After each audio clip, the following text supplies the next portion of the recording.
I am the Tofu Golem. Please enjoy the video. You begin by verifying your account and calendar access so invites and notifications actually send. Once logged in, pick a clear purpose, duration, and required versus optional attendees. This saves back and forth later. Now open Teams and switch to the calendar view. That's where scheduling starts.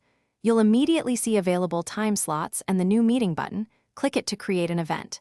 Make sure your time zone is correct before progressing, because wrong time zones cause missed meetings.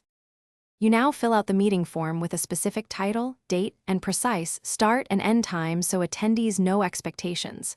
Next, add people by name or email and mark required or optional participants. This helps responses. If recurring, set the repeat pattern and recurrence end date. Add the team's link or physical location, paste a short agenda, and attach essential files. Once done, double-check time zone and attendee list to avoid conflicts. Before moving to advance, you're ready to finalize. Review details, click meeting options to control lobby behavior and designate presenters versus attendees, because that determines who can share content. Then send the invite and watch RSVP. If key people decline, propose a new time or use scheduling assistant to find alternatives. If something goes wrong, check whether attendees received the invite, confirm time zone settings, and verify calendar permissions. If invitees are missing, resend or add them directly to the team's event. This closes the scheduling loop.